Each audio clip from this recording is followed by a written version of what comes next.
le prince William a enfin brisé son silence au sujet de la princesse Diana. Et croyez-moi, ce qu'il a partagé est aussi émotionnel que surprenant. Pendant des années, nous l'avons vu garder son calme, cachant ses véritables sentiments, notamment la douleur qu'il a ressentie en voyant sa mère souffrir. Mais maintenant, nous entendons William lui-même, et c'est brut. Vous vous souvenez de ce moment où, encore un enfant, il a tendu à sa maman une boîte de chocolat en disant « Maman, je pense que tu as été blessée.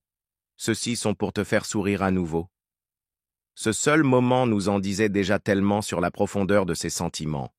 Mais maintenant, nous obtenons un aperçu plus intime de ce à quoi ressemblait vraiment sa vie, et pourquoi cette révélation sur les luttes de Diana pourrait bouleverser tout ce que nous pensions savoir sur la famille royale.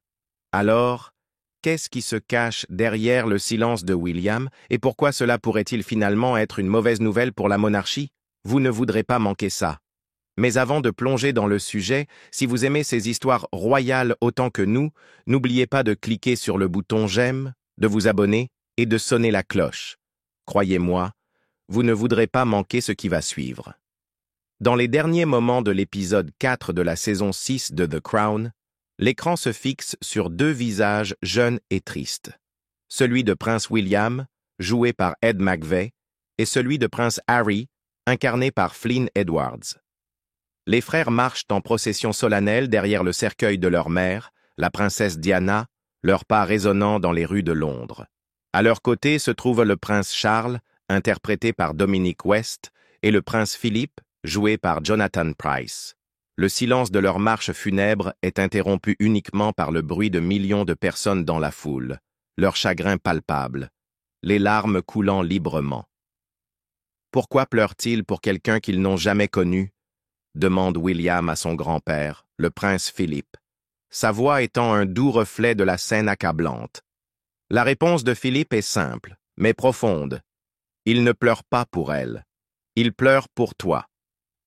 Dans une décision créative inattendue mais puissante, Peter Morgan, célèbre pour sa capacité à mêler fiction et réalité, se détourne de son casting acclamé et passe à des images d'archives. Ici, nous voyons les vrais Prince William et Prince Harry, âgés de seulement 12 et 15 ans, leurs visages abattus, alors qu'ils marchent sur The Mall devant le palais de Buckingham, leur jeune corps alourdi par la tristesse. Comme The Crown s'inspire souvent de l'histoire pour raconter ses histoires, Morgan souligne quelque chose de crucial dans ce moment. Ce que nous voyons n'a pas été dramatisé pour les faits. C'est un moment qui s'est réellement produit. La perte de la princesse Diana, le 31 août 1997, a été tragique. Les deux garçons se trouvaient à Balmoral en Écosse avec leur famille lorsque, dans le calme des premières heures, leur père, le prince Charles, leur annonça la mort prématurée de leur mère dans un accident de voiture. La réalité fut dévastatrice. À un âge aussi tendre, ils se sont soudainement retrouvés dans un nouveau monde, un monde sans la chaleur de leur mère bien-aimée. Les funérailles, qui eurent lieu quelques jours plus tard, le 6 septembre, se sont déroulées dans des circonstances extraordinaires. La famille royale, encore sous le choc de la perte, se retrouvait face à un dilemme sans précédent. Bien que Diana ne fût plus un membre officiel de la monarchie et qu'elle n'avait plus droit à des funérailles d'État, le public avait une vision différente. Pour eux, Diana n'était pas simplement une ancienne royale, elle était une figure qui transcendait les murs du palais de Buckingham. C'était la princesse du peuple, a déclaré le premier ministre Tony Blair le jour de la mort de Diana. Ces mots ont résonné profondément, faisant écho à travers le pays et au-delà. Les gens partout, pas seulement ici en Grande-Bretagne, ont gardé foi en la princesse Diana. Ils l'aimaient, ils la chérissaient, ils la considéraient comme l'une des leurs. C'était la princesse du peuple, et c'est ainsi qu'elle restera dans nos cœurs et nos mémoires pour toujours. Le chagrin n'était pas réservé à la famille royale. Il était partagé par une nation et, en effet, le monde entier. La connexion de Diana avec le public était indéniable, et sa disparition a laissé un vide douloureux qui devait être reconnu. Le peuple britannique et des millions d'autres à travers le monde avaient besoin de pleurer ensemble, de rendre hommage à une femme qui était devenue bien plus qu'une princesse aux yeux du monde. Malgré les contraintes constitutionnelles, Buckingham Palace et Downing Street ont pris une décision significative: organiser des funérailles royales pour la princesse Diana, non seulement pour honorer sa mémoire, mais aussi pour permettre à la nation de pleurer ensemble. Ce fut des funérailles qui allaient transcender les traditions royales, un événement qui marquerait l'histoire de la monarchie britannique et surtout la vie de deux jeunes garçons qui venaient de perdre celle qui avait été leur mère, protectrice et étoile guide. Presque immédiatement, la question se posa: les princes Harry et William devraient-ils participer à la procession publique jusqu'à l'abbaye de Westminster?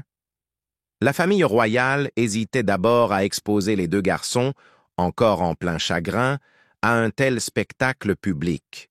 Comme le note le journaliste Adam Boulton dans son livre Tony's 10 Years, les semaines suivant la mort de Diana furent remplies de lourdes délibérations. Les événements de cette semaine de septembre 1997 étaient très tristes. Mais quand les porte-paroles de Downing Street sont venus au palais de Buckingham et ont commencé à discuter des rôles que Harry et William devraient jouer dans les funérailles, la reine avait savouré le moment où Philippe avait hurlé au téléphone depuis Balmoral « F off », a écrit Boulton, capturant la tension brute au sein de la famille royale. Un plan suggérait que seul le cadet William marche dans la procession, laissant Harry derrière. Mais Harry, dans ses mémoires spares, se souvient de son refus immédiat. « Je ne voulais pas que Willy subisse une telle épreuve sans moi », a-t-il écrit, son lien avec son frère étant indiscutable, même au milieu de cette douleur inimaginable. Finalement, c'est le prince Philippe qui prit les choses en main.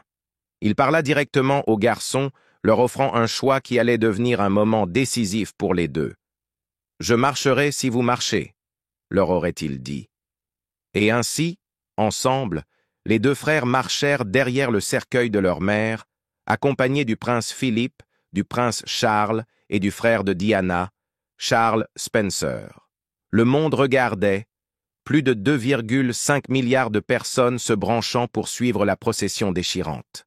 En tant qu'adultes, le prince Harry et le prince William ont souvent partagé le poids émotionnel qu'ils ont porté à cause de ce moment déchirant qui façonnerait à jamais leur vie.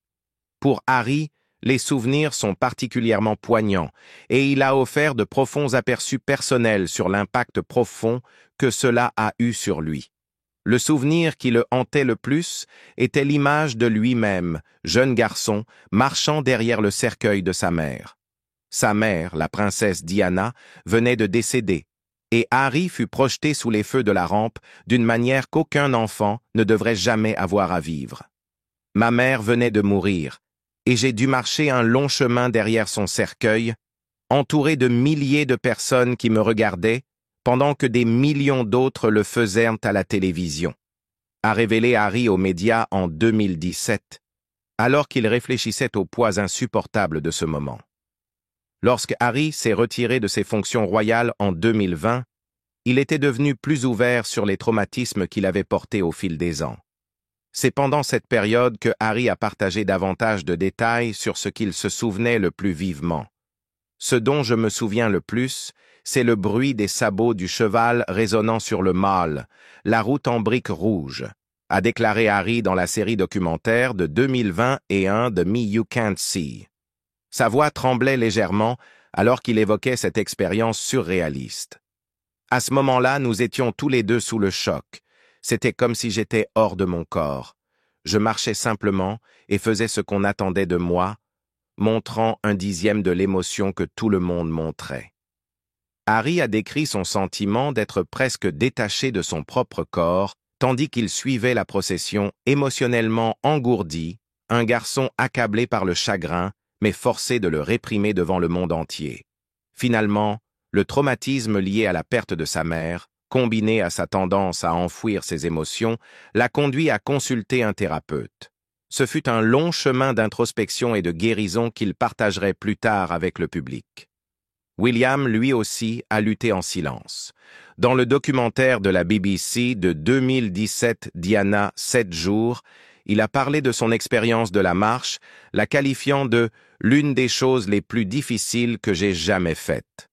Le poids de l'occasion, ajouté à la douleur intense de la perte de leur mère si subitement, laissa William chercher une manière de faire face. Il admit avoir baissé la tête pendant toute la marche, les yeux fixés sur le sol. Je me sentais comme si, en regardant le sol et en laissant mes cheveux tomber sur mon visage, personne ne pouvait me voir, a-t-il avoué, révélant à quel point il tentait de se protéger des émotions accablantes qui l'envahissaient. La gravité du moment, le sens du devoir et la pression d'être sous les projecteurs se sont tous convergés, et il avait besoin d'échapper à tout cela, même si ce n'était que pour un instant. En repensant à ce moment, le prince de Galles estime que, bien que ce fût une décision difficile, elle était nécessaire. Ce n'était pas une décision facile, et c'était une sorte de décision familiale collective de faire cela. Il y a cet équilibre entre devoir et famille, et c'est ce que nous devions faire, a partagé William avec la BBC en 2017. Ces paroles reflètent la complexité de la situation. Il y avait un devoir d'honorer leur mère, mais il y avait aussi un désir profond de se protéger des émotions accablantes que cet acte nécessitait. Harry, de son côté, a une vision différente. « Je ne pense pas qu'aucun enfant ne devrait être obligé de faire ça, en aucune circonstance », a-t-il déclaré, sa voix remplie de conviction. Cette déclaration en dit long sur l'impact durable que ce moment a eu sur lui. « Je ne pense pas que cela arriverait aujourd'hui », a-t-il ajouté, suggérant que la famille royale, et le public en général, ne mettraient plus jamais des enfants dans une position aussi douloureuse. C'est une perspective façonnée par ses propres expériences qui, comme il l'a plus tard admis, ont laissé des cicatrices qu'il a fallu des années pour guérir. Le comte Spencer, le frère de Diana, a également exprimé son opinion sur la décision, la qualifiant de bizarre et cruelle. Ces mots, remplis de frustration, reflètent le sentiment croissant que la décision de faire marcher les jeunes princes dans la procession publique était tragique, peut-être prise avec de bonnes intentions mais finalement mal orientée dans son exécution. Le soutien indéfectible du prince William envers sa mère, la princesse Diana, lors de sa séparation tumultueuse d'avec le prince Charles, témoigne du lien profond qu'ils partageaient. Malgré le tumulte public entourant le mariage de ses parents, la priorité de Diana a toujours été ses enfants, et elle est restée farouchement protectrice envers eux-mêmes lorsque sa relation avec Charles s'effondrait. Diana, dans un moment de défi silencieux, dit à Charles que si leur mariage devait prendre fin, ce serait à cause de lui, et non d'elle. Elle refusa de partir de son propre chef, restant fermement résolue. Lorsque la séparation devint inévitable, elle fut marquée par une dispute houleuse au sujet d'un week-end en famille que Charles avait prévu, auquel Diana refusa de participer. Cela fut la goutte d'eau qui fit déborder le vase. L'annonce de la séparation de la famille royale en décembre 1992, faite par le Premier ministre John Major, confirma la fin du mariage. La rupture fut décrite comme amicale, mais dans les coulisses, il était clair qu'il n'y avait rien de facile à ce sujet. Au milieu de cette douleur, Diana eut une conversation ouverte avec William, qui n'avait que 12 ans à l'époque. Lors d'une visite à son école, Diana lui révéla la triste vérité sur les raisons de leur divorce. « Nous étions 3 dans ce mariage », lui dit-elle, expliquant que la pression des médias et l'infidélité de Charles avec Camilla avaient été des poids insurmontables. William, toujours aussi perspicace, comprenait plus que la plupart des enfants de son âge, mais sa réponse fut profondément émotive. Il offrit à sa mère une boîte de chocolat et lui dit « Maman, je pense que tu as été blessée. Ceux-ci sont pour te faire sourire à nouveau. » Ce fut un moment d'amour pur et de compréhension de la part d'un fils pour sa mère. La situation se compliqua encore, lorsque Diana dut faire face à la perspective de perdre son titre de HRH, un symbole de sa connexion à la famille royale. Mais lors d'un échange profondément émotionnel, William, alors âgé de 14 ans, rassura sa mère en lui disant que son titre n'avait pas d'importance pour lui. Il lui dit « Ne t'inquiète pas, maman, je te le rendrai un jour quand je serai roi. » Ces paroles arrachèrent des larmes à Diana, et elle trouva du réconfort en sachant que son fils, bien que jeune, comprenait la complexité de la situation et les sacrifices qu'elle faisait. Bien que The Crown, la série populaire qui dramatise des événements réels, soit souvent critiquée pour avoir sensationnalisé certains moments de l'histoire, cet épisode particulier porte un poids indéniable de tristesse et de vérité. La perte tragique de la princesse Diana, le tourment émotionnel enduré par ses enfants et le contrôle public intense qu'ils ont subi se sont tous réunis dans un moment que ni Harry ni William ne pourront jamais oublier. C'était un acte motivé par le devoir, un acte qui venait avec un poids immense et une responsabilité, mais il est aussi devenu une source de traumatisme émotionnel profond qui résonnerait tout au long de leur vie, obligeant le prince Harry et le prince William à affronter leur douleur de manière qu'ils n'auraient jamais pu anticiper. Les images douloureuses de cette époque, la longue marche silencieuse derrière le cercueil de leur mère, les milliers de regards braqués sur eux, et les millions d'autres témoins de leur chagrin à la télévision, sont devenus des souvenirs gravés à jamais dans leurs esprits. Cependant, au milieu de ce traumatisme, la princesse Diana, leur mère, leur avait montré un exemple de force, de compassion et un engagement profond envers des causes qui façonneraient leur avenir. Son héritage de gentillesse et de service envers les autres est resté une lumière directrice pour ses fils, même après son tragique et prématuré décès. Le prince William, en particulier, a souvent réfléchi sur les puissantes leçons que sa mère lui avait transmises durant sa vie, des leçons qui sont restées avec lui au fil des années. Il a partagé comment ses actions et la manière dont elle vivait sa vie, même pendant son enfance, ont eu un impact profond sur lui. La princesse Diana était une femme qui donnait sans relâche à des causes qui lui étaient chères, de la sensibilisation au VIH et au sida, à son dévouement pour aider les enfants dans le besoin. Son exemple était celui que ses enfants, en particulier William, porteraient avec eux, alors qu'ils naviguaient dans les complexités de leur propre vie et de leurs devoirs royaux. L'engagement de William à aider les autres, en particulier ceux qui sont vulnérables et oubliés, peut être directement lié à l'influence de sa mère. La princesse Diana croyait toujours en l'utilisation de sa plateforme pour attirer l'attention sur ceux qui n'avaient pas de voix, et ce sens de la responsabilité est quelque chose que William a embrassé à mesure qu'il mûrissait dans son rôle. Cela se voit dans le travail qu'il accomplit aujourd'hui, notamment à travers son initiative Homewards, qui cherche à résoudre la crise dévastatrice du sans-abrisme qui balaie actuellement le Royaume-Uni.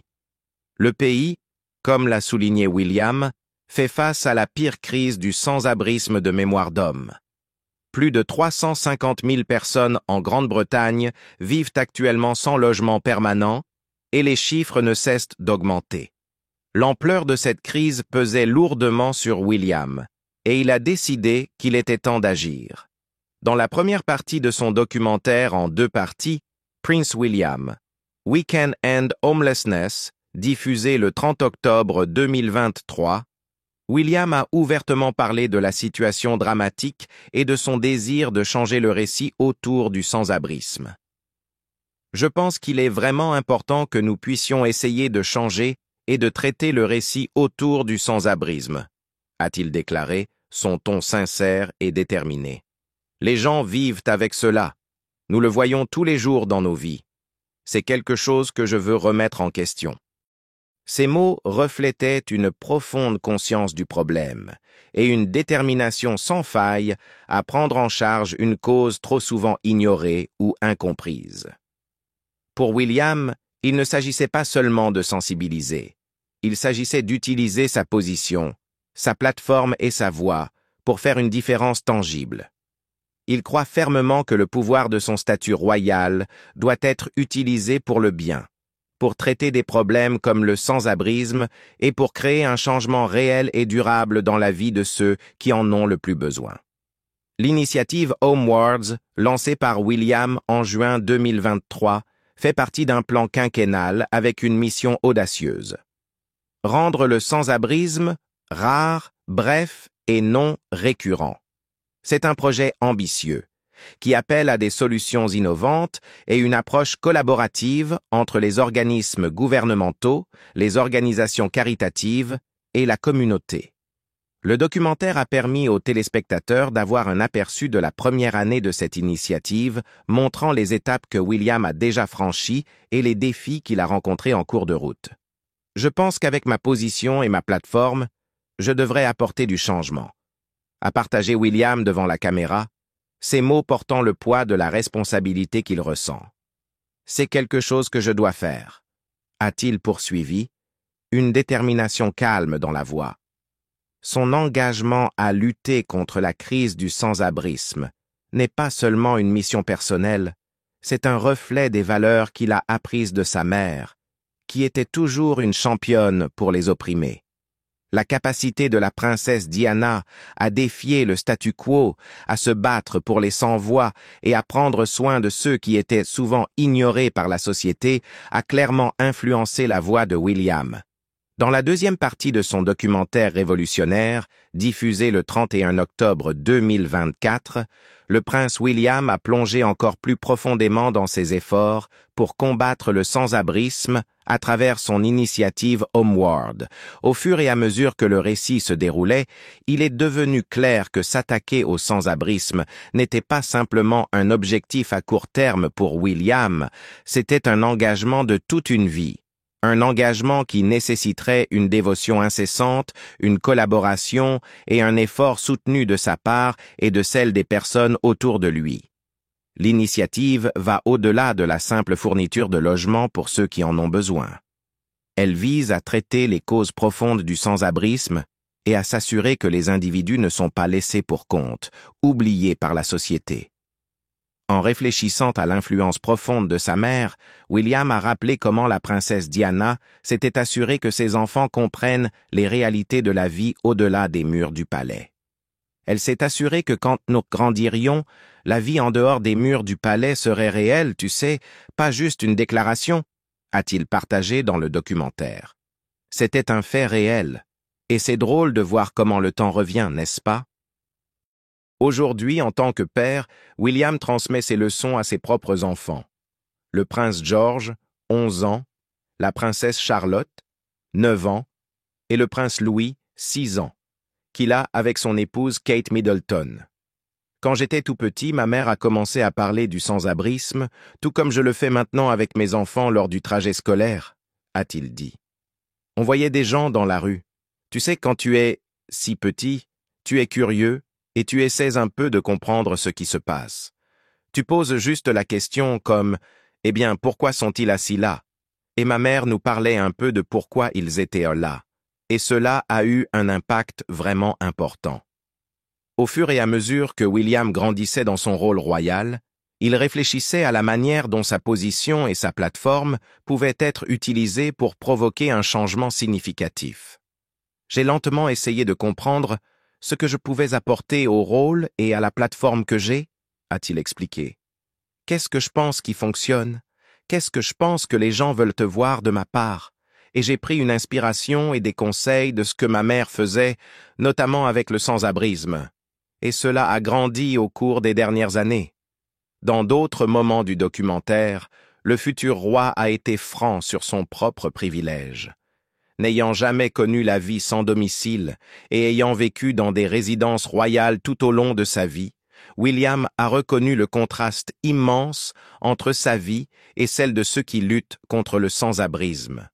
La maison qu'il partage avec Kate et leurs enfants, Adelaide Cottage, est modeste par rapport à la grandeur d'autres propriétés royales avec seulement 4 chambres. Cependant, elle reste extraordinaire en termes de privilèges. Quand tu rencontres des personnes sans abri, que tu leur parles et que tu comprends, au moins, je ne peux pas prétendre comprendre le sans-abrisme, a déclaré William avec un ton qui reflétait une profonde prise de conscience de son propre privilège. Mais tu vois juste dans leurs yeux et la façon dont ils parlent, la douleur et le parcours qu'ils ont traversé et comment ils portent ce fardeau énorme avec eux. L'impact émotionnel d'entendre ces histoires était quelque chose que William ne pouvait ignorer. J'ai passé assez de temps à apprendre et à écouter ce que les gens ont vécu pour me sentir presque coupable à chaque fois que je pars, que je n'en fais pas plus pour aider. Et je me sens obligé d'agir parce que je ne veux pas simplement en parler, a-t-il avoué. Je ne veux pas simplement écouter. Je veux réellement voir quelqu'un sourire parce que sa vie a été améliorée. Donc, construire un projet est la seule manière que je vois actuellement pour essayer d'alléger et d'aider les gens qui se trouvent dans une situation beaucoup moins favorable ou très difficile. La mission de William avec Homewords repose sur l'autonomisation et la transformation. Notre éthique entière repose sur l'autonomisation de ceux qui sont déjà sur le terrain et leur donner les outils, l'expertise, les ressources, le financement afin que cela puisse être un programme transformateur, a-t-il expliqué. Il est déterminé à aider ceux qui font déjà une différence, leur fournissant le soutien nécessaire pour amplifier leur impact. L'initiative a commencé avec 6 lieux clés. Et William a exposé des objectifs ambitieux pour les 12 premiers mois. Établir des partenariats et des réseaux dans ces zones et commencer à mettre en œuvre de vraies solutions à la crise du sans-abrisme. Au cours des 12 premiers mois, nous souhaitons établir des partenariats et des réseaux dans ces lieux. Nous voulons que les solutions commencent à arriver, a-t-il déclaré. L'ambition ultime est de prouver que le sans-abrisme est un problème qui peut être résolu et qu'il peut être prévenu et qu'il ne doit pas être aussi important ou aussi grave qu'il ne l'est actuellement. Face à des défis accablants, William reste résolu. Sa vision de l'initiative Homewords n'est pas seulement de traiter le sans-abrisme dans le présent, mais de créer un changement durable et de prouver qu'avec les bonnes ressources et une dédication sans faille, le sans-abrisme peut devenir rare, bref et non répété. Sa mère, la princesse Diana, n'est peut-être plus à ses côtés, mais son exemple continue de l'inspirer à défendre ceux qui en ont le plus besoin, tout comme elle l'a fait de son vivant. Dans la première partie du documentaire Prince William, We Can End Homelessness, le récit se déroule avec de nombreuses voix contribuant à la conversation autour du sans-abrisme, créant une riche tapisserie de perspectives. Parmi celles qui interviennent, on trouve Sabrina Cohen-Hatton, qui travaille en étroite collaboration avec le prince William sur son initiative Homewords. L'histoire de Sabrina est puissante. Elle a elle-même vécu dans la rue, mais sa résilience et sa détermination l'ont conduite à devenir la chef des pompiers du West Sussex Fire and Rescue Service. Sa voix ajoute une couche unique au documentaire, alors qu'elle souligne l'importance de l'empathie et de la compréhension, indépendamment de l'expérience personnelle avec le sans-abrisme. Vous n'avez pas besoin d'avoir vécu le sans-abrisme pour pouvoir vous identifier aux personnes qui en souffrent, explique Sabrina, ses paroles portant un profond sens de compassion. Beaucoup de gens peuvent se relier au traumatisme. Beaucoup de gens peuvent se relier à la rupture familiale et à la perte, et je pense que le prince, sa capacité à se relier aux gens à ce niveau humain, est due à certaines des expériences qu'il a lui-même vécues. La déclaration de Sabrina met non seulement en lumière l'universalité de la souffrance humaine, mais souligne aussi comment la propre vie de William et ses défis ont façonné son désir de provoquer un changement significatif dans le monde. En plus de Sabrina, Safia Saïd, une militante communautaire, prête sa voix au documentaire. Elle travaille aux côtés de William pour aborder la hausse du sans-abrisme au Royaume-Uni. Les mots de Safia sont à la fois encourageants et inspirants, alors qu'elle défend l'importance de l'action, quel que soit le parcours ou le statut de chacun. Les gens qui critiquent le prince William et disent qu'une personne qui vit dans des châteaux et des palais ne comprend pas le sans-abrisme. On se fiche d'où il vit, déclare-t-elle, répondant aux critiques que certains pourraient adresser au prince. L'essentiel est qu'il est humain et il le montre en dirigeant quelque chose. Et s'il ne le fait pas, qui le fera? C'est ce qu'on attend de notre futur roi. Pour Safia, l'implication du prince William est plus que symbolique, c'est personnel. J'ai l'impression qu'on compte enfin, continue-t-elle, sa voix remplie d'émotion. Les gens qui sentent qu'ils n'ont aucun pouvoir, qu'ils n'ont aucun impact, que le futur roi dise « Regardez, il faut qu'on appose un tampon sur cela ». J'ai l'impression que c'est grand temps, et je suis contente que ce soit lui qui le fasse. Dans ces mots, on peut entendre l'espoir et le sentiment d'autonomisation qui surgissent lorsqu'une personne en position de pouvoir prend position pour ceux qui ont été oubliés par la société. À mesure que le documentaire progresse, les réflexions de William offrent un aperçu de la force motrice derrière son travail. Dans un moment de franchise, il explique « Je pense que tout le monde ayant droit à un foyer sûr et stable nous bénéficie tous. Je viens sans autre agenda que celui d'essayer désespérément d'aider ceux qui sont dans le besoin. Et je vois cela comme faisant partie de mon rôle. Pourquoi serais-je là si je n'utilise pas mon rôle correctement pour influencer et aider les gens où je le peux? Et j'aime les grands défis. J'aime ça. Mais je ne peux pas le faire seul. » Les mots de William révèlent non seulement son sens du devoir, mais aussi sa conscience de l'ampleur de la tâche qui l'attend. Il sait que résoudre le problème du sans-abrisme n'est pas une mince affaire, et qu'il faudra la collaboration de nombreuses voix, communautés et organisations travaillant ensemble vers un objectif commun. C'est ambitieux, c'est grand, admet-il, reconnaissant l'ampleur du projet. Ça va être beaucoup de travail. Mais malgré ce défi de taille, la détermination de William reste inébranlable. Je ne crois pas qu'on devrait vivre avec le sans-abrisme au XXIe siècle, dit-il, son ton résolu. À un moment donné, il faut dire « c'est bon, allons-y, on va vraiment faire quelque chose qui va faire une différence dans la vie des gens ». Ces paroles portent le poids de la conviction alors qu'il avance avec l'initiative Homewards, déterminé à avoir un impact durable. Voilà, le silence du prince William est brisé, et cela pourrait bien tout changer sur ce que nous pensions savoir de la famille royale. Qu'en pensez-vous? Était-ce le bon moment pour lui de s'exprimer? Faites-nous part de vos réflexions dans les commentaires ci-dessous. Et si vous souhaitez plus d'informations royales et de révélations choquantes, n'oubliez pas de liker cette vidéo, de vous abonner et d'activer les notifications pour ne jamais manquer de mises à jour. Merci d'avoir regardé et à la prochaine.